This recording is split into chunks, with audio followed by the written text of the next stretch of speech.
Yes, habari yako mwana Fix You. Karibu tena kwenye episode nyingine ya Fix You with Kamurin. Majina yangu mimi naitwa Irene Kamugisha. Na leo niko kwenye meza hii na Apostle Shemeji Melayeki. Yeye ana huduma yake inaitwa Global Family Gatherings. Na kule yeye huyu ni mtumishi wa Mungu na anafundisha neno la Mungu. Kwa hiyo nikimleta mzungumzaji ambaye yeye ni mtumishi wa Mungu ya dini ya Wakristo. Kwa hiyo manake mafundisho yake mengi yatarifaa kwenye Biblia. Kwa hiyo ikiwa wewe ni wa dini ya tofauti na unatutizama, basi unatakiwa kujua historia ya mzungumzaji wa siku hiyo. Kwa mzungumzaji wa leo ni mtumishi wa Mungu na ana makanisa kabisa mbalimbali huko mikoani. Lakini ameandika kitabu ambacho mimi kilinivutia tu title yake, na hii field na mimi ndio nipo. Kitabu kinaitwa Niko Tayari kwa Ndoa. Hiki hapa. Kwa hiyo unaweza ukakisoma ukapata maarifa, na nimemuita hapa kwa sababu ya hichi kitabu. Japokuwa maswali nitakayouliza sijajua kama atatoa huku au atatoa kwenye uzoefu au atatoa wapi, atajua mwenyewe na Roho Mtakatifu wake. Tutajua hapo. Oh yeah. Lakini tuko hapa natamani tuzungumzie maeneo matatu kwa siku ya leo. Mambo ya kuangalia wakati wa kuchagua mwenzi. Ili ni swali ambalo nimekutana nalo sana.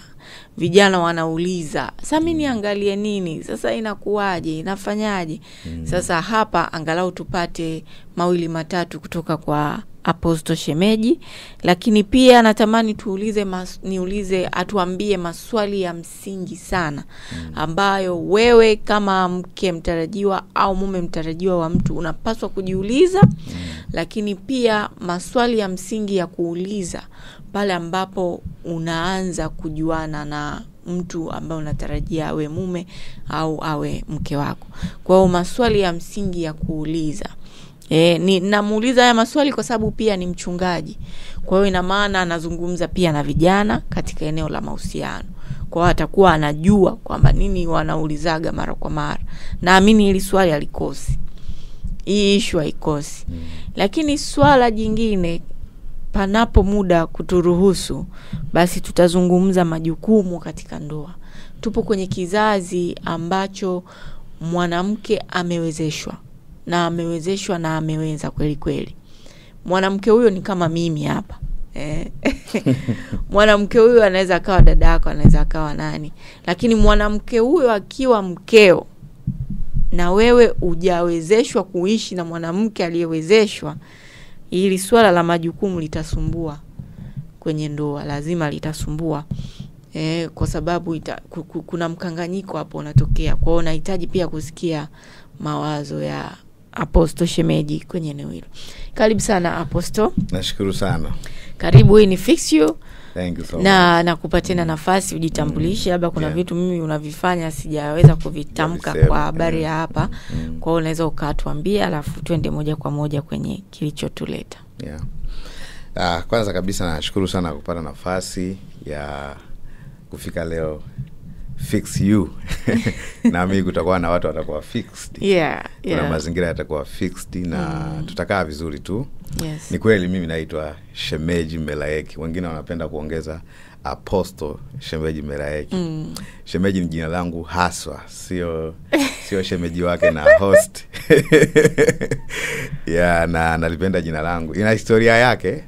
It's not a big deal. Kuna watu wanaitwa baba, mjomba, shangazi. Sijamsikia tu mtu anaitwa wifi. Kwa hiyo nimeoa, nina mke mmoja, mwanamke. Nimesema mwanamke specifically, kwa sababu kizazi chetu kina wengi. Kwa nina mke mmoja, mwanamke. Tunaishi hapa Dar es Salaam na watoto wetu wawili, David na Debra. Ni mwandishi wa vitabu, nimeandika vitabu zaidi ya 20 na bado naandika. Nafikiri tunachokipenda zaidi kufanya kila wakati ni kuandika. Hasa mambo yanayohusu imani. Lakini pia ni msimamizi wa makanisa ya Global Family Gathering. Wengine wanaitaga askofu mkuu. Sijawahi kujiita, ni mara ya kwanza kujiita hapa askofu mkuu. Yes, lakini kwa tafsiri inayofahamika rahisi ni mtu ambaye anasimamia makanisa ya Global Family Gatherings. Tanzania na nje ya Tanzania kidogo. Nimeandika kitabu hiki kwa sababu nilikuwa nataka nisaidie vijana. Lengo la kwanza la kuandika vitabu ni kwa ajili ya makanisa ninayosimamia. Nina vijana 80% ya watu walio kanisani kwetu au kwenye makanisa yetu ni vijana. Na wana maswali mengi sana. Sasa wakati mwingine kuwa unajibu moja moja ni changamoto. Kwa hiyo kwa nini usikiandike kitabu, uka-address, ukashughulika na hayo maswali walio nayo. Kwa hiyo nikaandika kitabu hiki ikiwa nimepanga mawazo kwa uchambuzi wa maandiko na Biblia inasemaje juu ya mambo yanayohusu ndoa, na kuondoa pia baadhi ya mikanganyiko iliyopo juu ya tafsiri ya baadhi ya vitu vyo kwenye ndoa, kama mwanamke ni ubavu wa mwanaume, mwanamke ni msaidizi wa mwanaume. Kwa kufanya uchambuzi ambao nime stretch zaidi, ni mambo ambayo wanaenda ndani zaidi kufundisha. Ninaamini watu wengi wamevurugwa na vitu kama hivyo. Lakini pia ni vizuri tukaliweka sawa mambo yanayohusu nini ambacho huyu ndugu anapoingia kwenye ndoa anaenda kutana nacho. Asije akawa anaenda kama kasongo. Anaenda kichwa ameangalia chini anasukuma vumbi. Lazima tuangalie na kuweza kuweka hivyo vitu sawa. Kwa vitu kama hivyo vya msingi vimewekwa huku kwenye hiki kitabu, mambo ya kuzingatia unapochagua mwenzi. Kwa hivyo ndio vitu ambavyo nimevifanya kwenye kitabu. Huyo ndo mimi kwa ufupi kabisa. Nimekuelewa sana. Sasa tuende tukaangalie mambo ya kuangalia wakati wa kuchagua mwenzi. Mambo gani mtu anatakiwa ayazingatie, mambo gani mtu anatakiwa ayaangalie ili aweze kuchagua mwenzi. Kwa sababu hili ni moja ya swali ambalo hata mimi nimeulizwa sana na vijana. Kwamba sasa mimi naangalia nini ili nijue labda huyu mke wangu au labda huyu anapaswa kuwa mume wangu. Kwa hiyo ni swali ambalo kulijibu kwa haraka sio rahisi. Lakini naamini naamini kuna namna unaweza ukatufafanulia hapo. Jambo la msingi kwenye maisha kabla ya kuangalia hata uchaguzi wa mume, uchaguzi wa kazi, ni kujitambua. Ukisha jitambua wewe ni nani, unaweza ukajua unatakiwa kuambatana na nani. Very true. Lakini ukiwa tu mzobe kila kitu kinakubeba. Kwa cha muhimu kwenye maisha ya mtu ni kujitambua wewe ni nani kabla hujatafuta wakuambatana naye. Kwa sababu kwenye Amos 3:3 anasema wawili wanaweza kuambatana isipokuwa wamepatana. Wamepatana kwenye kipi? Kwa lazima kuwepo na ufahamu wa wewe ni nani kwanza. Kwa muktadha wa Kristo tunachukua utambulisho wetu katika ufahamu wetu juu ya Kristo ni nani, alifanya nini kwa ajili yetu na anafanya nini ndani yetu kwa roho yake.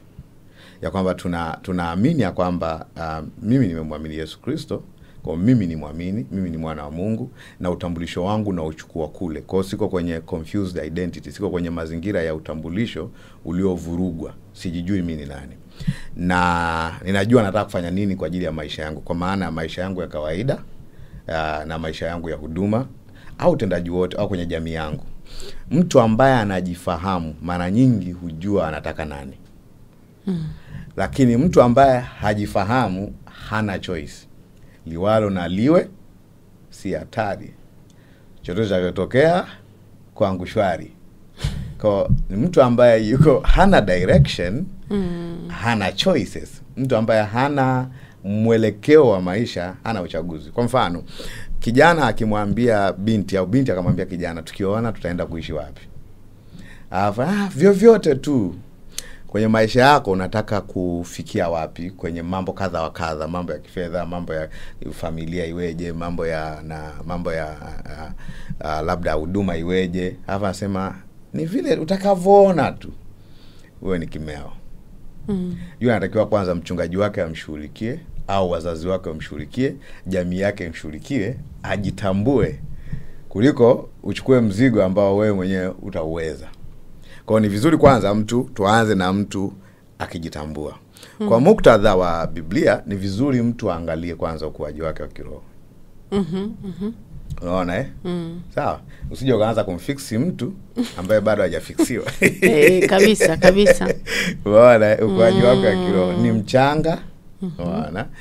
Kwa maana ya ufahamu wake ukoje kwa mambo ya Mungu na vile vitu ambavyo mnapanga kufanya. Kwa mfano, wakati nataka kuoa, nawaza kuoa, nikutana na dada mmoja bwana. Mimi ni mtu ambaye napenda tangu 2010 na 10 tulikuwa nafanya mikesha ya maombi kila Ijumaa, nilikuwa tunaomba na rafiki zangu nikiwa Morogoro. Alafu kuna siku huyu dada nilikuwa nimemkubali namna fulani hivi.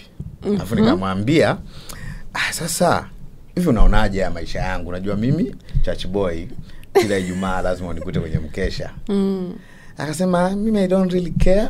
Kila mtu anaweza kaendelea na maisha yake. Sasa no, hapa hatujakubaliana. Hapo kuanzia hapo mimi nitafuta mlango wa kutokea na nilitoka. Kwa nini? Kwa sababu tayari tumetofautiana kabla hatujaja pamoja. Na mimi kwenye mpango wangu wa maisha, ule mpango nitafanya vitu vyote, lakini huduma ni priority. Huduma ni cha kwanza.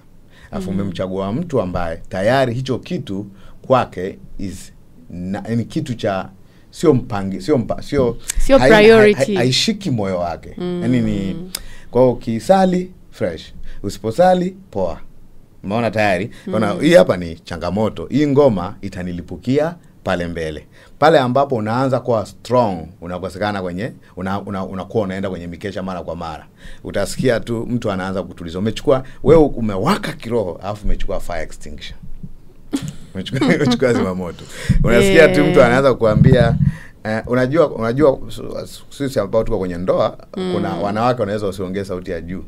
Lakini sauti yao ya chini ikawa na mamlaka sana. Kwa mfano mtu anakuambia, "Kwa hiyo umeamua haya ndo maisha yetu." Sauti ya chini kabisa. Akikwambia mara 2 3 inaanza kukuvunja moyo wa kufanya kile ambacho ulikuwa unataka kufanya. Kwa hiyo kwa nini nijitahidi kufanya association, kujiambatanisha na mtu ambaye kuna mambo hatuendi pamoja kulingana alivyojitambua katika Mungu. Unajua hakuna hekima kubwa yenye nguvu ya kushinda association. Association kwa maana Kiswahili rahisi ni ile kuambatana. Kuambatana kuna nguvu kuliko elimu zote duniani. Narudia tena. Aina ya mtu unayechagua kuambatana naye anaamua zaidi maisha yako kuliko elimu uliyopata shuleni. Kweli. Elimu ya wazazi wako ni muhimu sana. Suleiman alikuwa ni mtu mwenye hekima sana, na ukimuuliza kila mtu, hata mtu yote wa dini yote akisikia Suleiman anasema hekima ya Solomoni, hekima ya Suleiman. Lakini yule ndugu aligeuzwa moyo na wanawake. Kwa akamalizia na kitabu cha Mhubiri, ubatili mtupu. Ni ubatili mtupu. So ili mtu asije akamaliza na ubatili mtupu miaka 20 baada ya kukaa kwenye ndoa, ni wazale afikiri vitu vya msingi juu ya watu ambao wanaambatana nao. Kwa hiyo choices zipo, machaguzi hapo. Mtu mmoja aliwahi kuniuliza, labda niliweke sawa. Kwa wale watu ambao ni wachanga hawataolewa. Ambao hawakui wataolewa. Lakini yule ambaye atamuoa watakuwa wanafanana.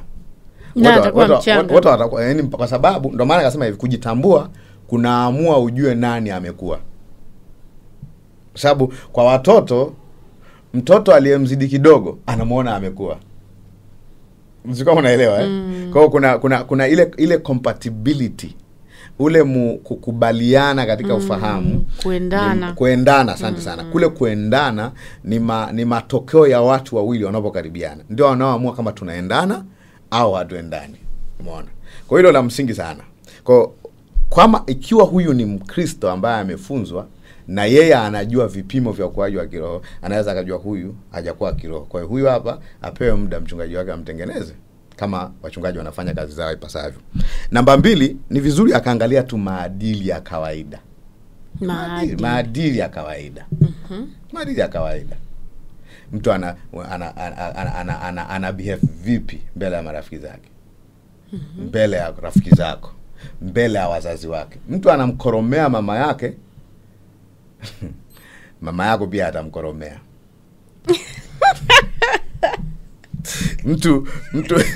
Mtu analeta timbwili nyumbani kwao. ataleta timbwili pia wapi?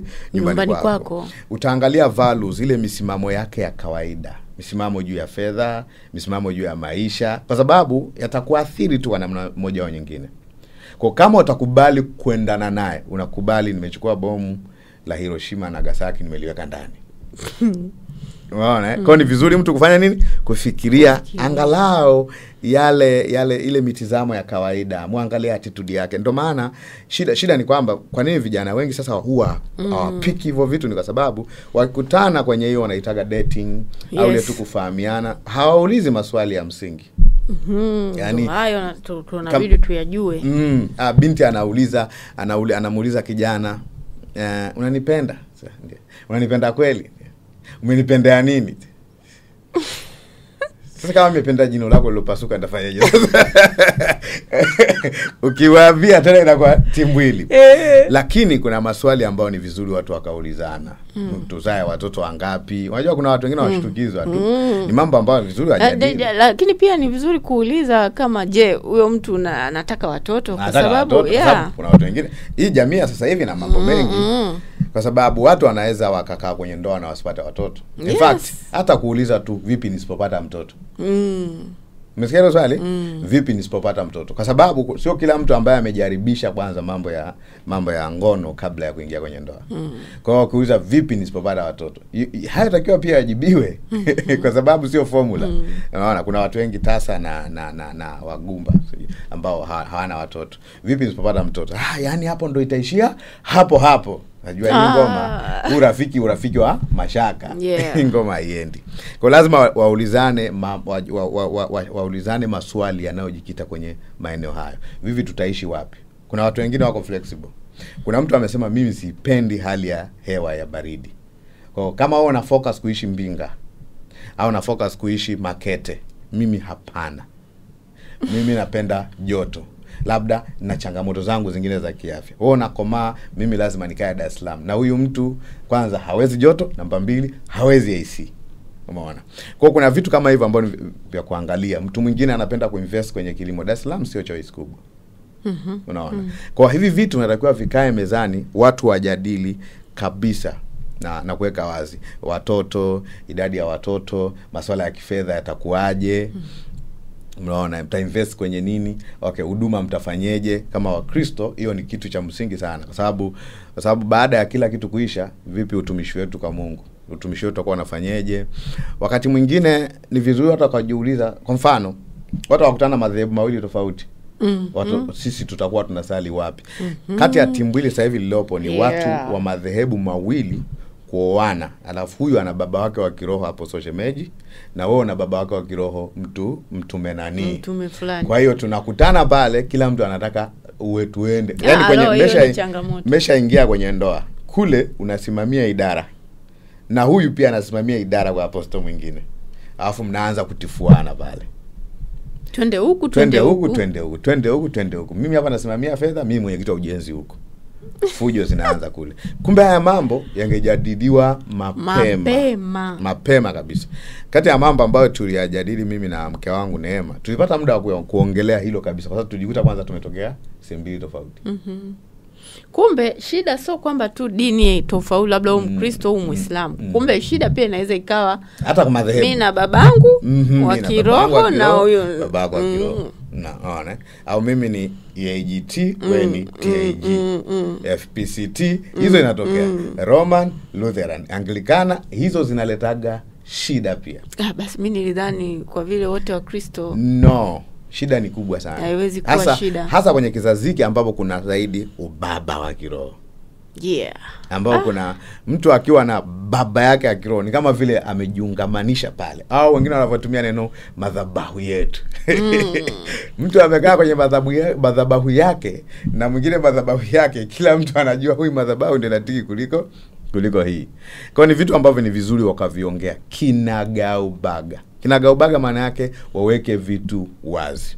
Na asiogope kupoteza. Sababu kinachowasumbua vijana wengine, kwa nini hata wataki kuongea maneno, ni kwa sababu kwanza unakuta kwa mfano mwanamke akisogea umri kidogo tu anakuwa very desperate. Desperate ni kwamba yani yuko tayari kwa ajili ya kufanya lolote aolewe tu. Akishaolewa analeta mambo mengine huko mbele. Kwa hiyo ile tu avalishwe pete, harusi, picha, afurahishe marafiki waliokuwa wanamcheka au ndugu waliokuwa wanampa pressure. Kwa sababu I can tell you kweli, mabinti wengi ambao wamepitisha tu miaka 25, 26, 27 wana pressure ambazo sio kwamba wamezeeka. Pressure yao ni kwamba mama anapiga simu na karibia kuzeeka, mjukuu anakuja lini?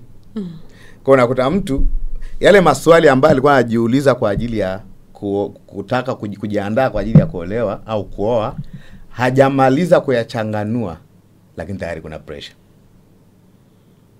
Kuna pressure rafiki zako, ukiangalia kwenye group la shule ya msingi kama bado upo, shule ya sekondari, kila mtu anatupia pale. Michango umekuwa ukitoa tu. Mama yako pia anakuwa anachangia kule.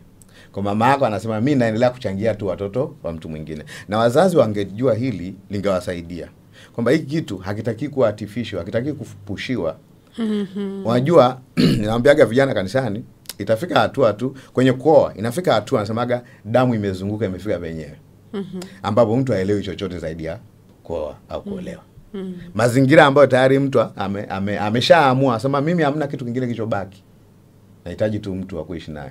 Lakini ukianza kumpush na kumpush anafanya maamuzi. Alafu akishamaliza anagundua hakufanya maamuzi sahihi. Sasa damage yake ni kwamba kwanza ndoa ikishafungwa, kuifungua inakuwa imeshakazwa. Kuifungua nati zake ni nzito. Kuna vitu vizito vya kuanza kuviondoa pale. Unaona? Mpaka watu waanze kufikiria kwenda mahakamani, kugawana mali. Wakiwa na watoto sasa unakuta mtu tayari wana mtoto mmoja. Mnagawanaje kwanza hapo? Aishi huku. Cheka kichekesho kimoja. Anasema mtu mmoja walienda hospitali, walienda wakiwa wawili.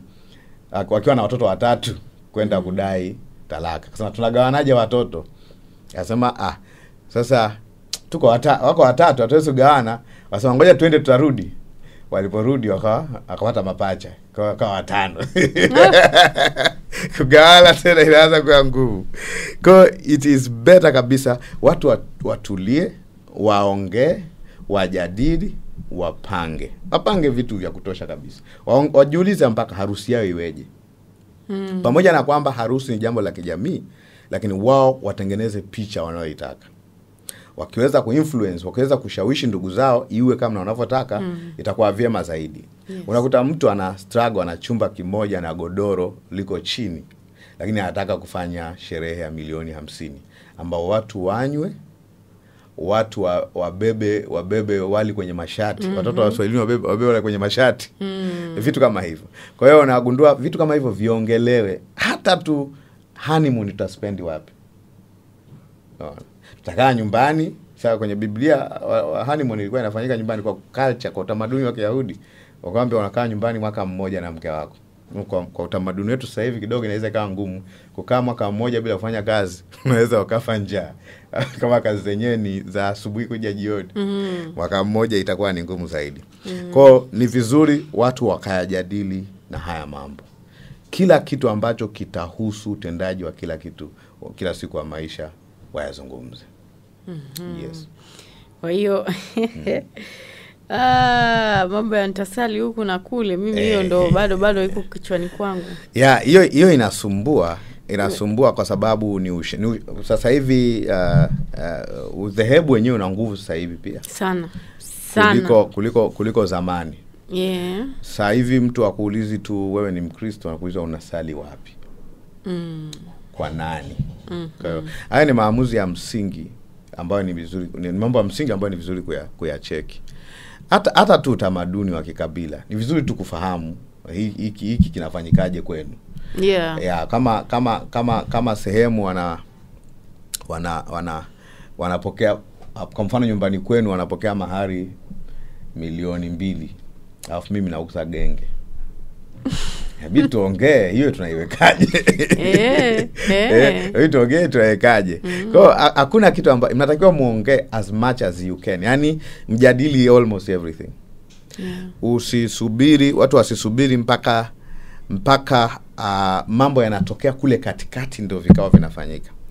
Mimi naona vikao vinavyofanyika kabla ya kuoana vina matokeo zaidi kuliko vikao vinafanyika ndani ya ndoa. Unajua wakati hamjaoana mna choices ya kuwa wazi.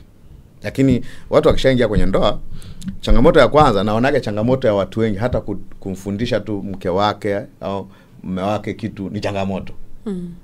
Umeona? Yaani ukuta mume wako anakufundisha kuendesha gari, unaona mke wangu anashinda kitu kidogo hivi. Bora. Lakini hii mkiongea wakati ule ndo mna date, ndo mnaanza kupanga, ongeeni kila kitu. Ongeeni kama kuna changamoto zingine za kiafya zizungumziwe.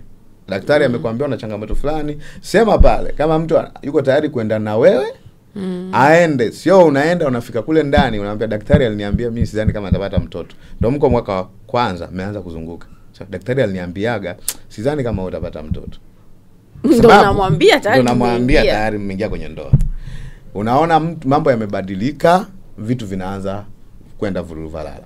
Kwa ni vizuri kuzungumza. Yaani shida ya vijana wengi ni kwamba wanapokutana kwenye mazungumzo aina hiyo, wanaishia tu kula baga, kula pizza na kuangaliana usoni juu chini na kusifiana. You look beautiful, you're so cute, baby girl, baby nini, wow, you are my everything, you are my one and the only, you are my number one. Mambo ya kutisha sana. Wakati muda huo utakiwa muongee mambo ambayo pale ambapo zile hisia za na kuona usoni sijui unang'ara nikilala azipo. Kuna vitu vingine vinavyowashikilia. Kwa sababu ukweli ni kwamba hisia hazikai juu nyakati zote. Hapana. Labda vijana wajue kabla hujaingia kwenye ndoa. Unapomuona yule binti ana umbo limekaa, umbo namba 8, namba 17 kama lipo, unaiona hampu cha hamba barahati. Hiyo najua wengine hawajaelewa, lakini nimeongea lugha ya kiroho sana. Unaitazama, unajua kile ambacho ulikuwa unakiona, mkianza kukaa pamoja. Mtu mmoja anasema ndani ya siku 90 unaweza ukamwona hii ndio ilikuwa sababu ya kukuoa. Umeona inaanza kupoteza ladha. Lakini kuna vitu vingine vinavyowaweka ili ule umbo lake, ule muonekano wake uanze ku make sense. Kwa sababu baadaye unaweza ukasema nimeoa mtu mwenye umbo zuri lakini hakuna akili ya mtu. Ghafla unaanza kulidharau lile umbo kwa sababu kuna mambo mengine ya maisha unaanza kuyaangalia. Vipi kuhusu fedha? Vipi kuhusu malezi ya watoto? Vipi kuhusu majukumu ya kawaida ya ndani? Unaona mtu anaogopa hata kufanya usafi ndani, haoni kama inawezekana. Unaanza kujaji yale mambo ambayo mtakiwa uyaobserve, uyatazame. Naona. Sasa shida ya vijana wengi leo ni kwamba wanapenda vitu viende kwa speed. Kuna kama fast food, fast train, fast cars, kwa wanataka na ndoa pia ziwe fast. Yaani mtu anakuona, anakuambia nimekubali, ajue kwamba ile ni kwamba kwa sababu kama mtu ana taarifa za kwako, huo so upendo. Hiyo ni infatuation. Hiyo ni msisimko.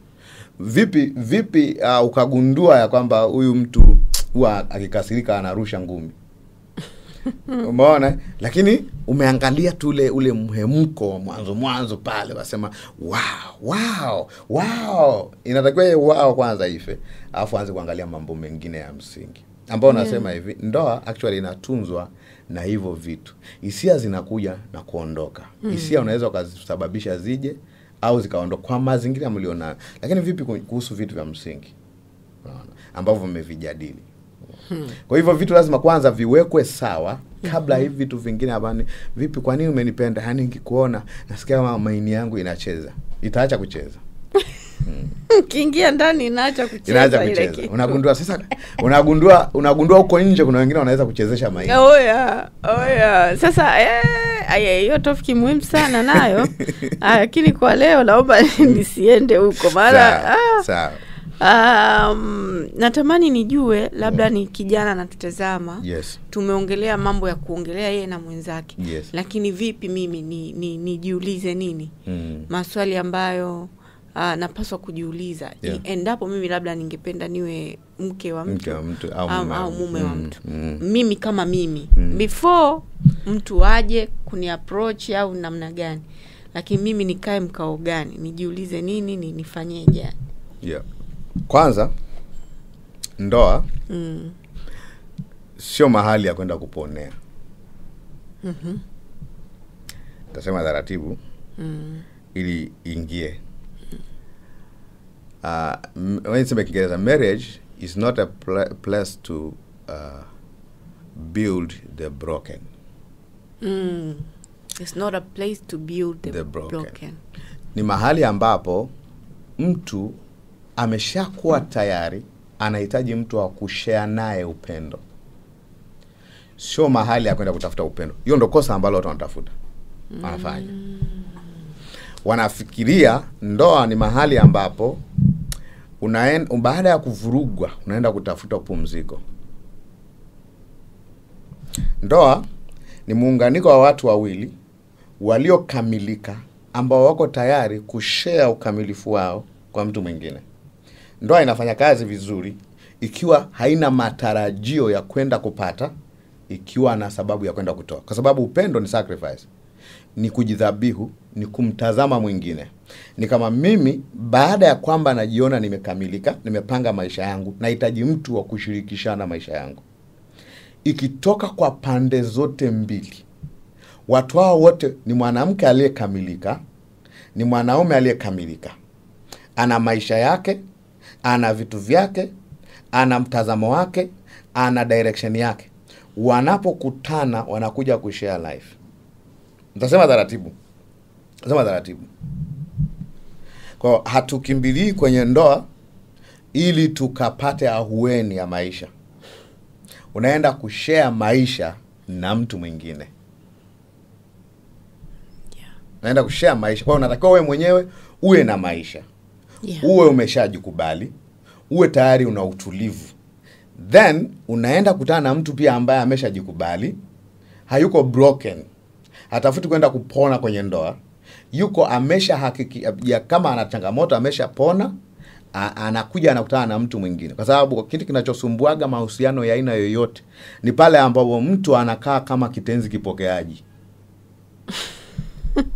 Anaingia pale anatafuta kupendwa badala ya kuingia kule kupenda. Kwa mimi nakuwa naishi kwenye upande wa matarajio, na mtu ambaye yuko wa kwanza kuwa disappointed, mtu wa kwanza kuumia kwenye mahusiano yote ni yule ambaye alitarajia zaidi kupokea, sio yule anayetarajia kutoa. Yule ambaye anatarajia kutoa, moyo wake haupati shida kwa sababu ni mtoaji. Yule ambaye ameenda ili apate kutendewa, mara nyingi yeye ndiye atakayeumizwa wakati wote, kwa sababu palipo na matarajio ndipo ambapo kuna nafasi kubwa ya kutokea na maumivu. Kwa mdada anaingia kwenye ndoa au mkaka anaingia kwenye ndoa akisema nikiingia huku nitakuwa nafanywa hivi, nitakuwa nafanywa hivi, nitakuwa nafanywa hivi. Aidha anachukua picha ya babake, picha ya mamake, picha ya jamii, ambao mara nyingi kwenye ndoa picha zinakuwepo za watu wawili, sio za jumuiya au sio za jamii. Kwa watu wakiingia tu kwa ambapo ndio maana ni vizuri mtu ajitambue. Ndio maana kwenye kanisa naambia akue kiroho. Awe sio utafuti mtu atakaye kusaidia kuomba. Wewe mwenyewe unaomba kwanza. Unasoma Biblia, una fellowship na unashiriki na waamini wenzako. Kwa una maisha yanayoendelea. Unafanya kazi zako, unafanya biashara zako. Hauko idle. Unatafuta mtu akija unakaa kama kipokeaji. Kwa mnaingia kwenye mazingira ambapo nyewe wawili kama ni maisha moja mna supply maisha kwa mtu mwingine. Yule ndio mtu ambaye atafanya vizuri zaidi kwenye ndoa. Mbona? Wow. Kwa changamoto sasa ya watu wengi ni kwamba wanafikiri ndoa ni mahali pa kwenda kujengwa wewe. Unakuja na box la matarajio ya kwenda kutiki kwenye ndoa. No. Yaani mimi nikija kwenye ndoa na mdada, alafu nawaza huyu nitaenda kumsaidia hivi, nitakumsaidia hivi, alafu na mdada anasema huyu nitamsaidia hivi. Ndio maana ni vizuri kuongea mambo mengine ili mjue mnaenda kusaidiana nini. Mnapokaa pamoja. Mnaenda kushirikiana nini? Mnaenda kupatana nini? Mambo ya msingi sana kama hayo. Lakini mambo yakiwa ni hujanifanyia hivi. Na ndo maana huwa ni vizuri watu wawili waliokomaa ndo waoane. Waliokomaa kiakili, waliokomaa kiroho. Sawa. Waliokomaa kijamii. Nasemaje? It's not two broken people, making about a broken relationship. Ni watu wawili ambao wamejitosheleza. Kutosheleza inaweza kawa na muktadha tofauti, lakini mtu ambaye tayari sio kwamba anakimbia matatizo aingie kwenye ndoa. No. Unaweza kuwa disappointed mara mbili. Kwa unakuta sasa, kwa sababu mtu alikuwa anaenda na matarajio, asipoyakuta inakuwa changamoto. Na sometime kwa sababu ya watu wengi kupenda kuiga, na mitandao ya kijamii ina provide option nyingi sana za mambo ya kuiga. Asa makungwi, mambo ya kitchen party. Mimi sioni kama yale mambo ni mabaya, lakini yakifanywa kwa namna ambayo inawajenga vijana, itawasaidia sana. Yeah. Yaani mke wangu aseme, mimi kila mwezi mume wangu ananunulia simu ya aina hii. Alafu wewe unasikiliza pale. Alafu anajenga matarajio. Unaona? Anayekuwa hajui kununua simu, hajui kununua gari. Kwa sababu umesikia mama fulani kwenye kitchen party amesema, mimi kila siku nafanywa hivi, hakisha unafanywa hivi, hakisha unafanywa hivi, mume wako lazima. Na unajua unaambiwa hivyo mbele, mume wako hayupo. Yeah. Kwa hata hajui kwamba umeambiwa nini. Alafu simu ikipata crack kidogo unasema, yani ikipata crack tu kidogo. Unakuta mwenzako ana crack anaona ni kawaida kabisa. Unaweza kutumia sinaonesha? Sinaonyesha tu, asema kwani unataka kufanya kupiga simu? Unaweza kuangalia video. Sawa tu. Hiyo umeolewa na disminder. Sasa ni vizuri watu wakajua hili jambo kwamba kwanza mwanaume na mwanamke ni watu tofauti. Yes. Hiyo tayari tu inaleta challenge. Kwa maana lazima mwe pamoja, maana yake lazima angalau mkubaliane kwenye fikra zenu, kwa sababu milioni tayari tofauti. Background tofauti. Unajua hisia za mwanaume na za mwanamke hazifanani. Hata kama wote wana hisia. Kwa siwezi kuashumu na mwanamke anajisikiaje mpaka yeye amesema. Mimi ni mwanaume.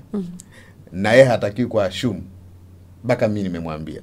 Lakini pia ile tofauti tu ya mwanaume na mwanamke tayari inaleta friction. Kwa inabidi lazima tuongee.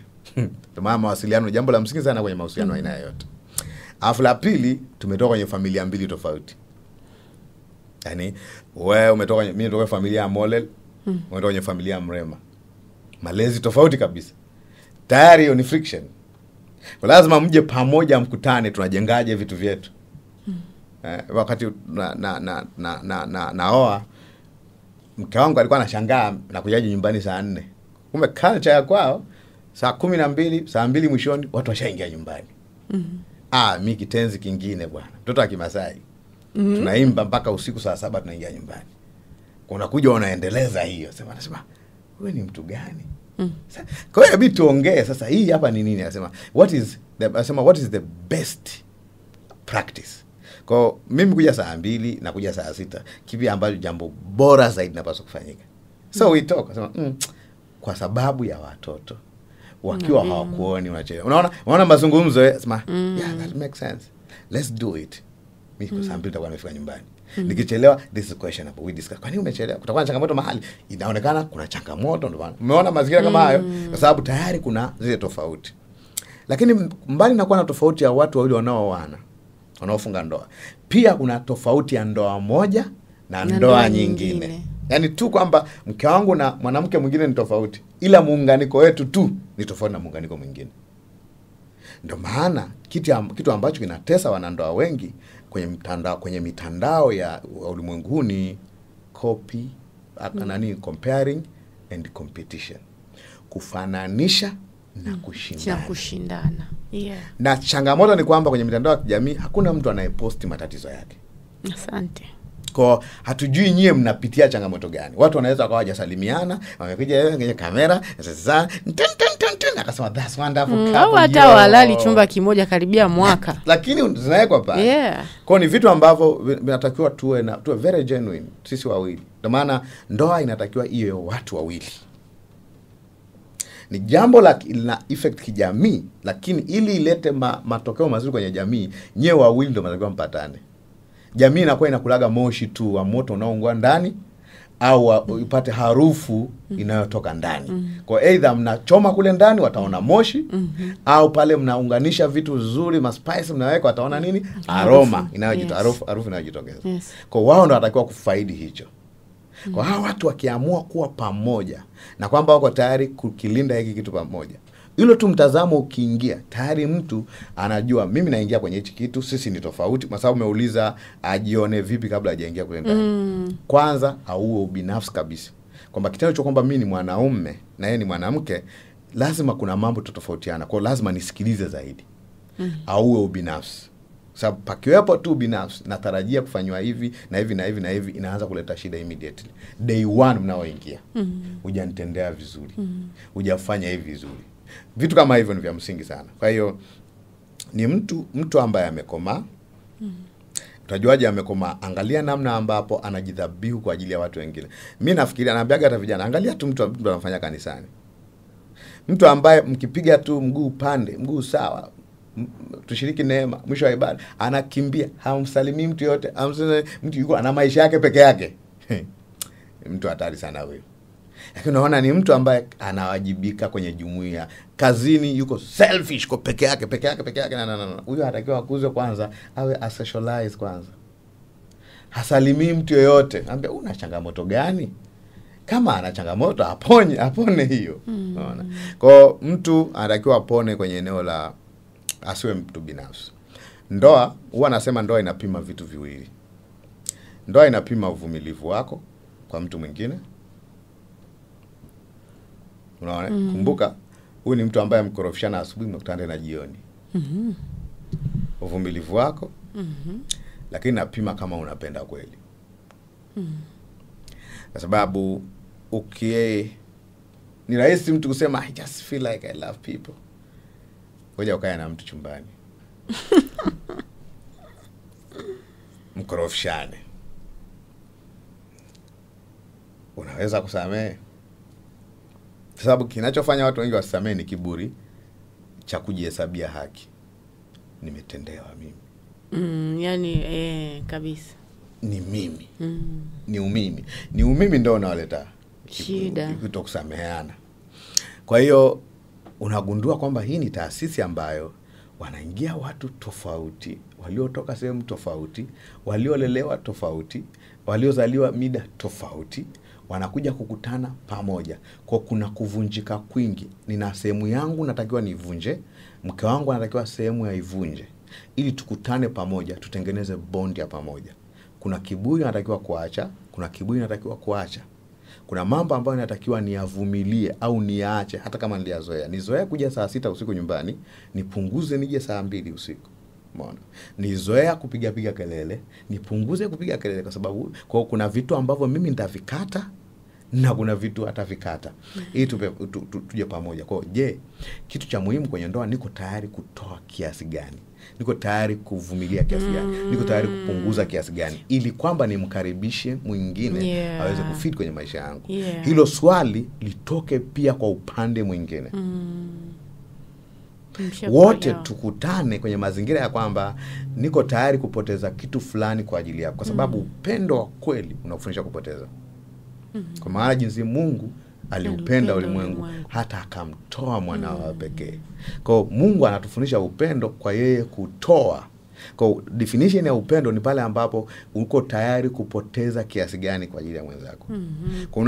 Unaona kuna kujidhabihu kwenye kujenga mahusiano. Kwa Mungu alipotaka kuhusiana na sisi, alijidhabihu yeye mwenyewe kwa mti wa msalaba. Sio kwa ajili ya changamoto zake, ni kwa ajili ya changamoto zetu.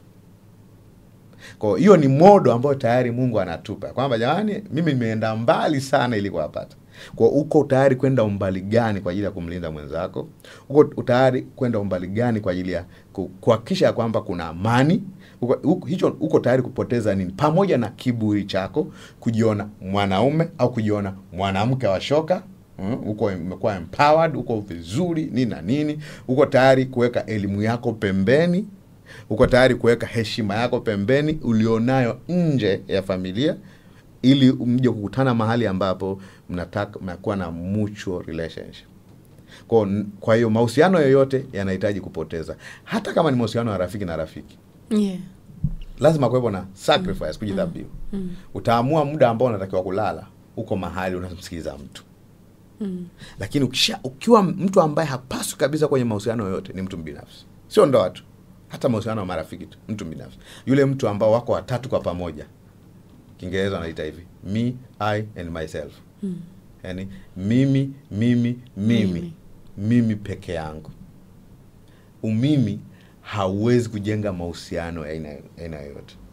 Kwa hiyo unajua kwa nini watu wengi hata wajenge mahusiano aina yoyote kwenye, hata tu sio kwenye ndoa. Mahusiano tu mtu hana marafiki, ni kwa sababu hayuko tayari kupoteza kitu chochote. Popote ambapo mtu anaingia kwenye mahusiano na anataka akusanye, mara nyingi hayo sio mahusiano. In fact, hiyo inaitwa unyonyaji. Sababu kuna mahusiano aina ya tatu. Kuna symbiotic, ambao sisi wenyewe wote tunafaidi, which is hiyo ni fair enough. Lakini kuna unyonyaji ambao mtu mmoja anafaidi, alafu kuna ule gilba, manipulation, ambao ni mtu anatumia hofu ili afaidi. Haya anakutishia. Sasa ndio maana nafikiri hata mwanamke anapoolewa au mwanaume anapoolewa, isiyo amesukumwa na hofu fulani kwamba huyu mtu alinisaidia kitu fulani, siwezi kuachana naye, tabii tu anioe. Kama umesikia changamoto za watu ambao walisomesha akalipa ada, kwa hiyo ifika sana nasema lazima nikuoe kwa sababu nimekulipia ada. Kwa hiyo unakuta huyo mtu anaingia kwa sababu amekuwa manipulated. Nilijua ni msaada, kumbe ilikuwa ni ndoano. Kwa ndoano inamleta kwenye ndoa. Kwa anajikuta yuko pale kwenye mazingira ambayo huyu mtu haoni kama wanafanana kitu chochote, haoni kama wanakubaliana kitu chochote, lakini analazimika kuja kwa sababu ya hofu. Au hata wazazi wanapush mtu ambaye wazazi wanamkubali. Kwa mtu anakuwa manipulated. Huyu mtu usipokubaliana, hata kwenye familia fulani ambazo zinapenda fedha, usipokubali kuolewa na huyu mtu, usije nyumbani tena. Huyu mtu anakuwa manipulated. Anaheshimu wazazi wake, atagombana naye, anaamua kwenda. Sasa unajua watu wanafika mahali wanaamua liwano la niwe, analivunja. Kwa ni msingi sana ya kwamba mtu ajitazame yuko huru kiasi gani na yuko tayari kutoa umbali gani kwa ajili ya kutengeneza mahusiano ya pamoja. Kitu ambacho nimekuelewa hapo kwenye kutoa, kumbe ni kucompromise kile ambacho yani vitu ambavyo wewe vinakupa pengine furaha au ni vitu ambavyo pengine umevizoea, kuweza kutwist kidogo ili uweze kumaccommodate mtu mwingine. Vitu ambavyo ukivikata haufi. Sikuwahi kuliwaza hivyo kwamba kule nako ni kutoa. Ni kutoa. Alright, basi tuje kwenye majukumu kwa sababu kuna shida. Mimi nadhani kwa sababu hakuna sehemu, labda uniambie leo kwa sababu wewe unachambua sana Biblia. Kwamba kuna sehemu kumeandikwa mwanamke afanye hivi, mwanaume afanye majukumu haya kwenye ndoa.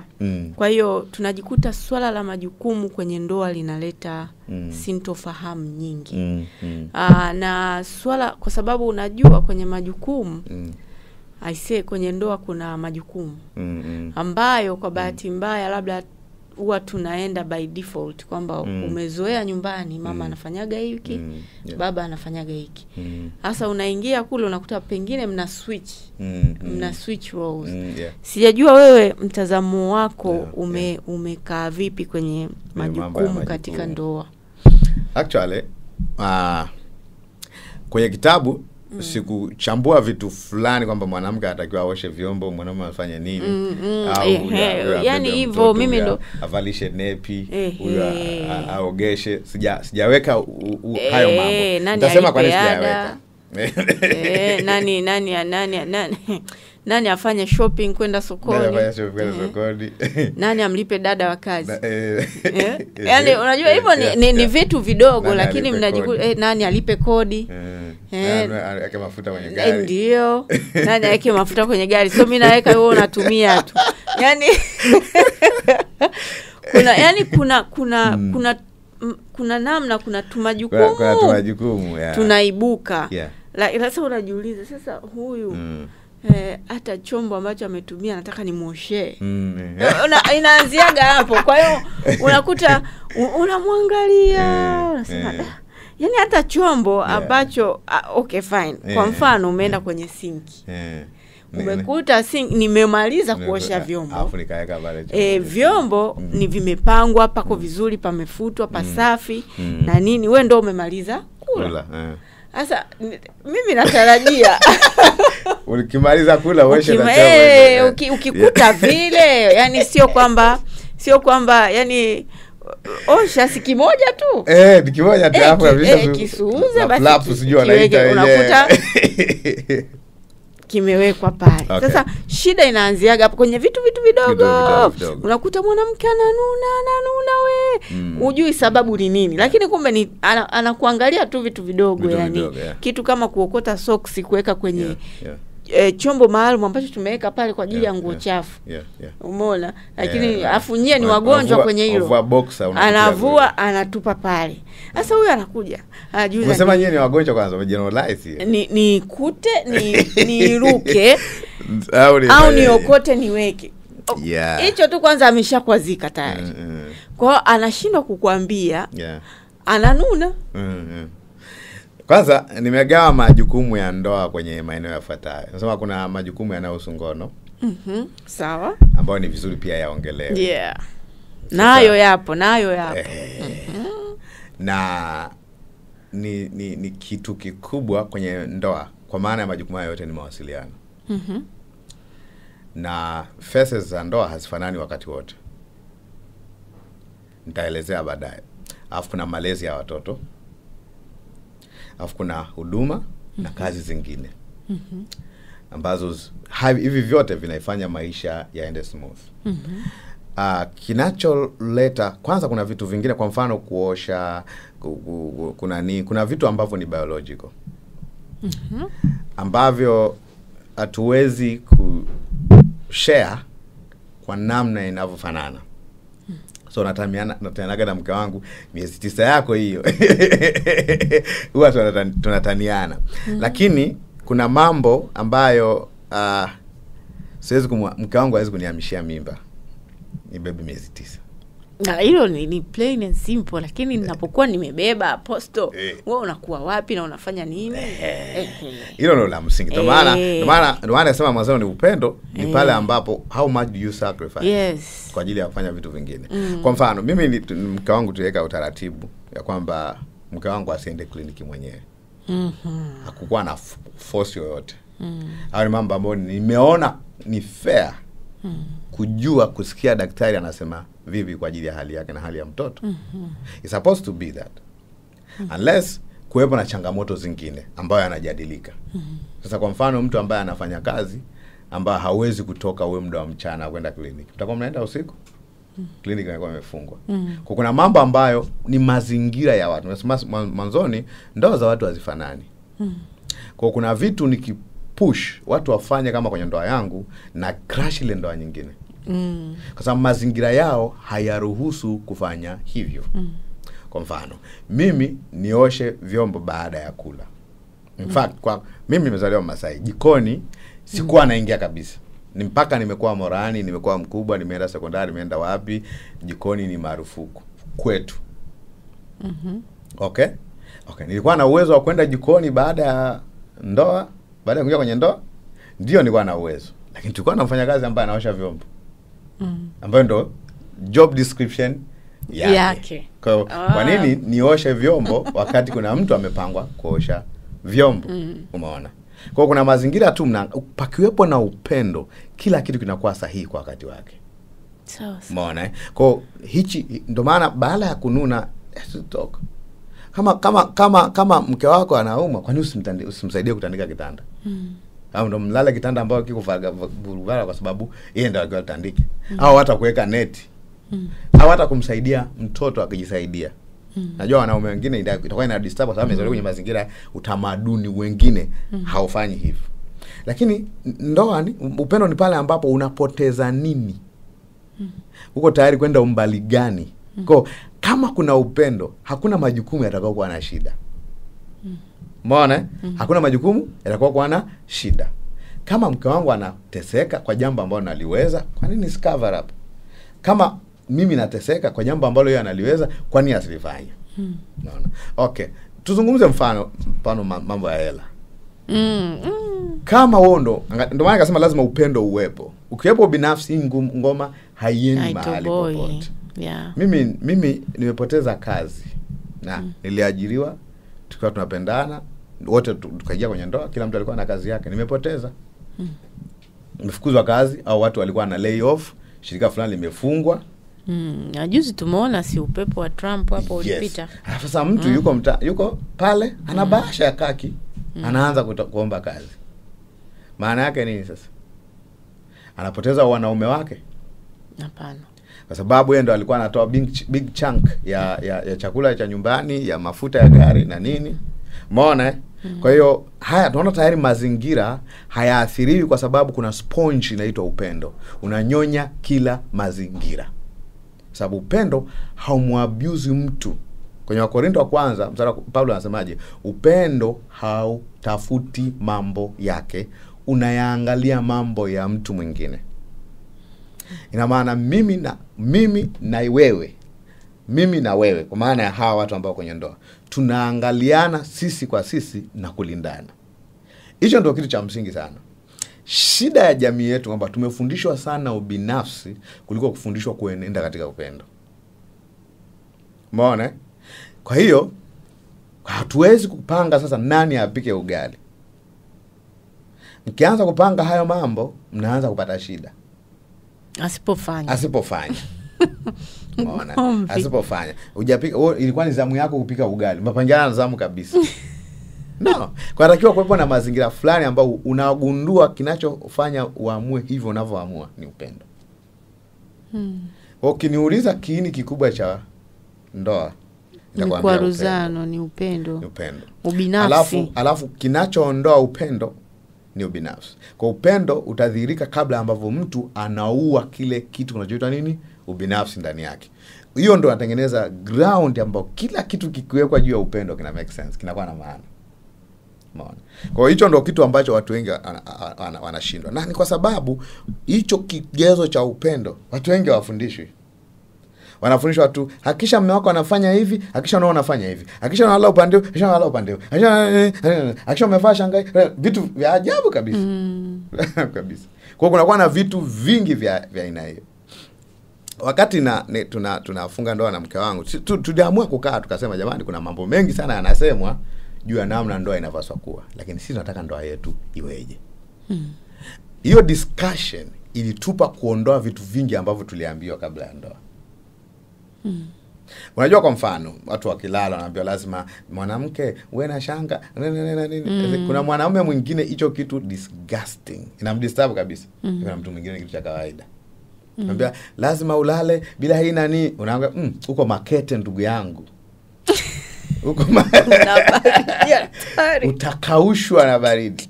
Kwa hiyo kuna vitu ambavyo vinatakiwa watu yale majukumu yawe kwenye mazingira ya kwamba ndoa kwanza ni sisi wawili.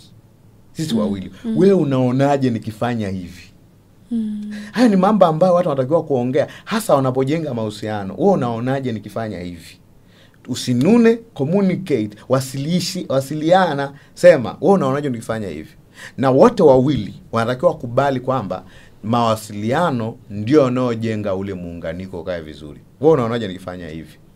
Hivi kimekaaje? Ukipata kazi mnajadili, hii kazi unaionaje? Tunaweza tukahudumia watoto nikifanya hii kazi. Unaona? Vitu kama hivi. Kwa hiyo inakuwa is one basket. Ni kikapu kimoja. Yani we are not competing, we are completing each other. Sisi hatushindani. Sisi tunakuwa na lengo hili moja. Sisi sio mahasimu. Sisi ni wajenzi. Tunajenga nyumba moja. Kwa tuangalie jambo ambalo litatupa matokeo ya pamoja. Hilo ni jambo la msingi sana. Kwa ndo maana ni vizuri mambo mengi zaidi, unagundua kuna mambo mengi ni vizuri zaidi yaongelewe katika mazingira ya upendo na kutaka na pasiwepo na matarajio makubwa, mambo ya kutisha. Ongeeni vitu vya kawaida kabisa. Vipi hii? Kwa hiyo ili jambo la majukumu, mazungumzo ni key. Mazungumzo ni msingi sana. Ni ya msingi sana.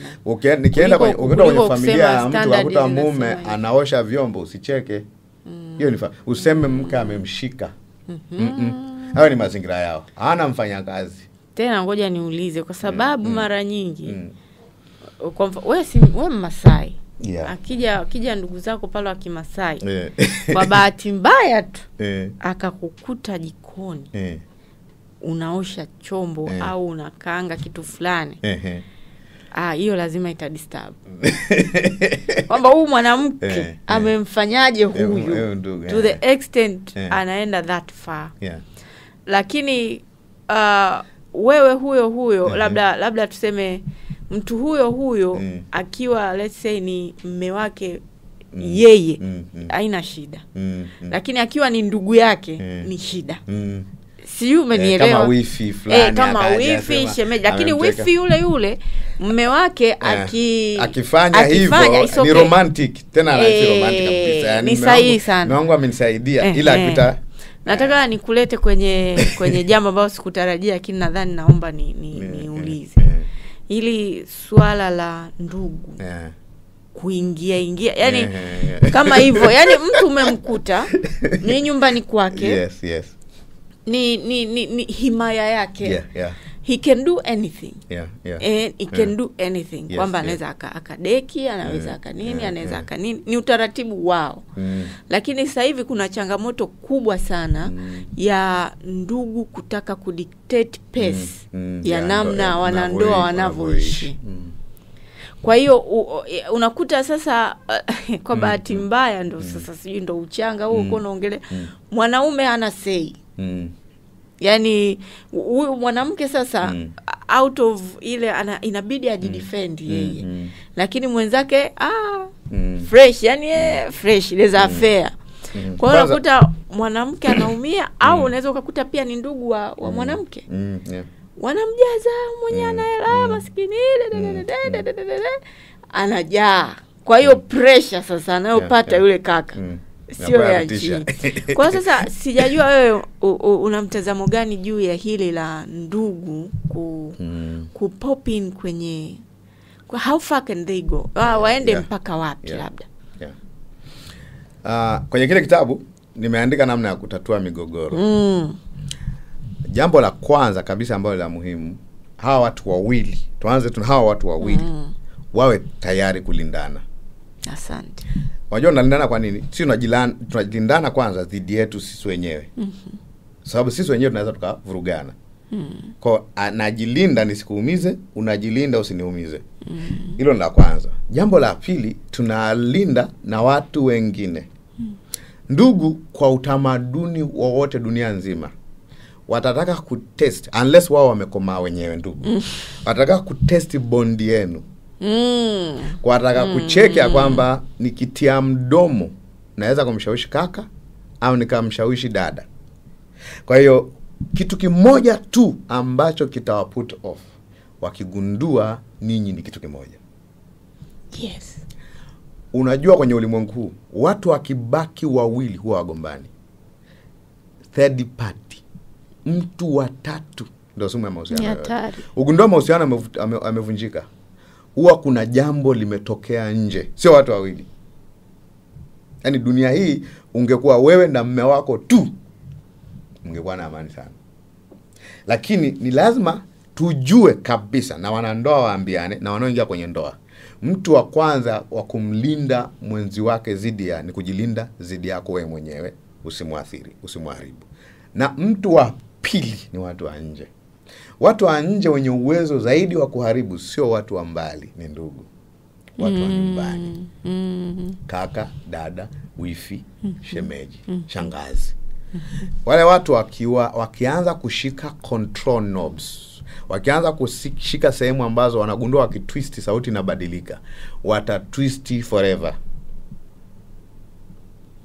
Lakini wana observe mimi namlinda vipi mke wangu zidi ya ndugu zangu, na yeye analilinda vipi dhidi ya ndugu zake. Hilo jambo linatakiwa liwe wazi, kwa sababu ndugu watakuja.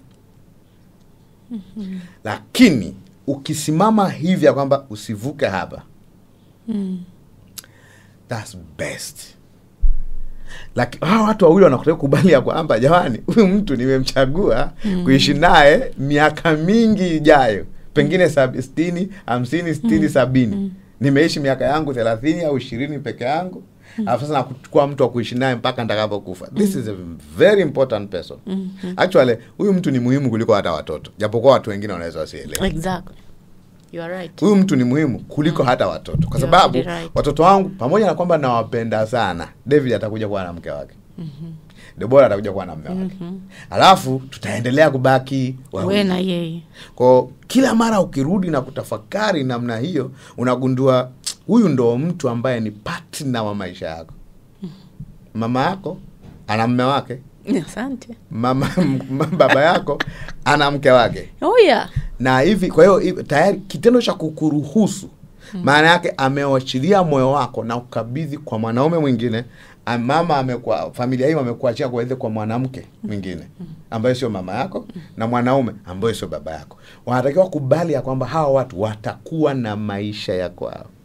Hiyo wakubali. Ikiwa hawakubali, nyie bondi yenu ndio itakayoeleza how far they can go. Yeah. Mambo gani wanaweza kumwambia mume wako, mambo gani wanaweza kumwambia mke wako. Kwa tayari hiyo inaleta ulinzi wa ndoa kwa kufanya haya mambo. Kwa hiyo ni vizuri hawa watu wawili wakubaliana kwamba we are going to protect each other against not the devil. Kama shetani akija atatumia watu. Shetani hatumiagi miti. Shetani haji na mapembe. Japokuwa tuna picha hizo, haji na mapembe. Akuja amevaa suti, amevaa raba, amependeza, ana smile. Boom, anapiga bomu.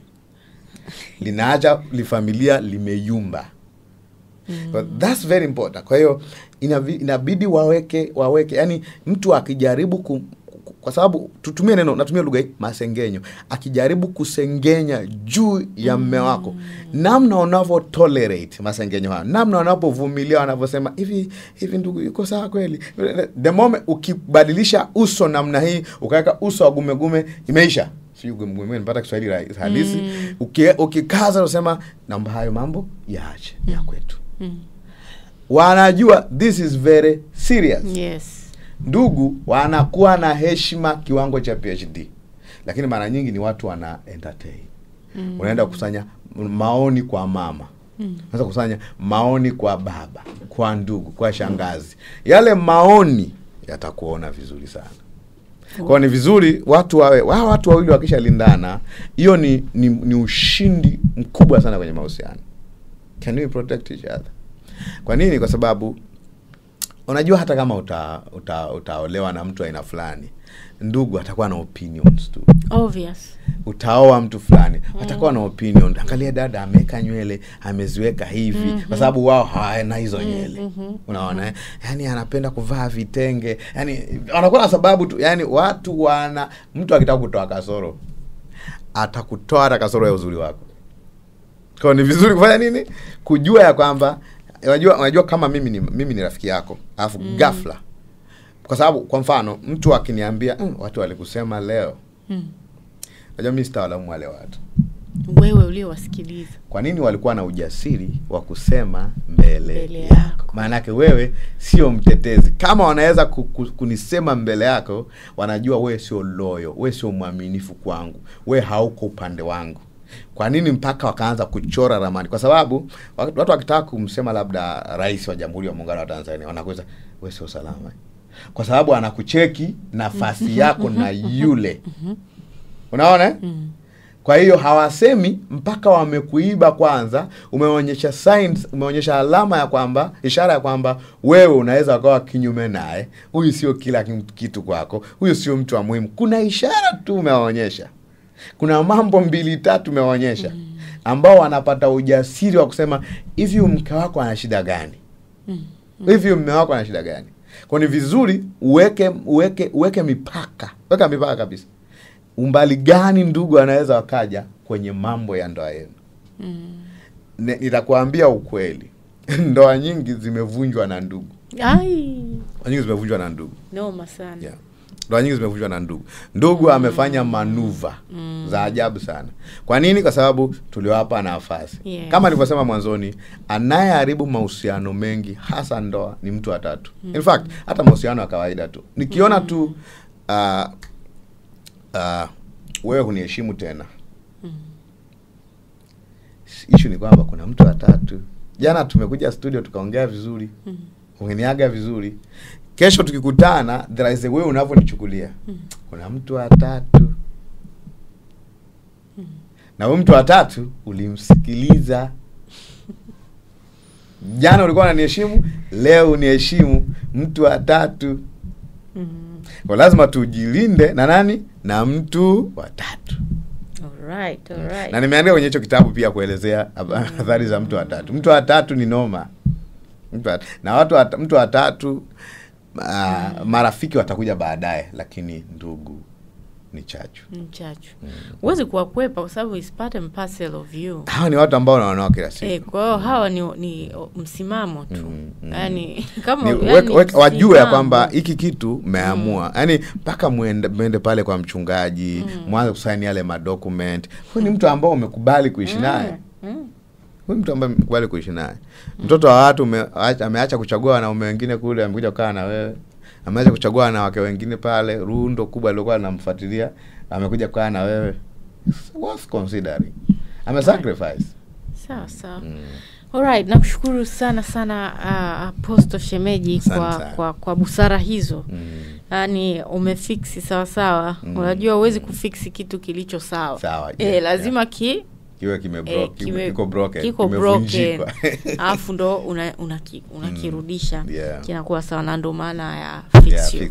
Kwamba kuna mambo fulani yanaenda ndivyo sivyo, alafu sisi tunakuja kusanya ili aweze angalau kukaa sawa. Kuna wakati tunamalizia, kuna kitu umekiandika, ninakisoma kwa ajili ya mtazamaji kwamba umeandika urafiki wa kimapenzi ni kwa ajili ya furaha yako. Lakini lengo la kuzaa si kujifurahisha. Ni kuwa mwakilishi wa Mungu duniani. Ni kuhusu mpango wake wa uumbaji. Yaani kuwa kiumbe kipi hicho kinachokuja. Kwa hiyo ndani ya nimeandikaje? Ndani ya mipaka ya majukumu ya ndoa kuna jukumu la kulea watoto wacha Mungu.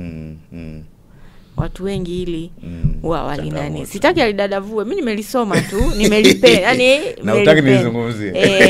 Yaani liko humu. Kwamba liko humu. Wewe ukitaka kuliona kama hili amesoma kweli limetoka humu, mtafute Apostle Shemeji. Kwa kumalizia, labda utaje social media zako, namna watu wanakupata. Mafundisho yako yanapatikana wapi? Yaani where are you in this digital world? Kwa hiyo search tu kwenye Google pale Apostle Shemeji Melaeki, unanipata. Instagram kwa jina hilo, unalipata Facebook kwa jina hilo, na pia kwenye channel za Telegram na mafundisho audio nyingi sana. Usearch tu Apostle Shemeji Melaeki, utakutana nayo kule. Hata kwenye channel ya WhatsApp channel kuna Apostle Shemeji Melaeki Teachings. Kote huko unapata mafundisho yangu. Na YouTube channel yetu ni Apostle Shemeji Melaeki. Alright.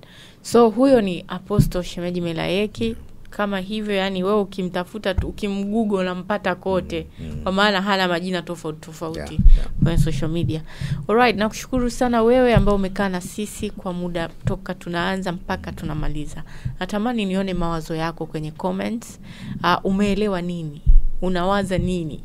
Kipengele cha ndugu wewe umekielewa pale au Apostle namna gani pale? Kwa hiyo tunatamani kuona mawazo, kwa sababu kipindi hiki ni cha kijamii na wanajamii ndio nyie watazamaji. Kwa hiyo mkitupa mawazo yenu, na wengine wakija kusoma mawazo yenu wanapata jambo fulani. Kwa hiyo nakushukuru sana. Majina yangu mimi naitwa Irene Kamugisha. Niko social media, Instagram natumia Irene Kamugisha _ TikTok na Facebook natumia Irene Kamugisha, pamoja na mtandao wa X. Ukija kule ukaleta changamoto yako, mimi nitaileta mezani, afu nitachakata nione mwalimu gani mzuri zaidi kuja kutungamua kwenye hilo jambo lako. Nakushukuru sana kwa muda wako. Tukutane tena kwenye episode ijayo.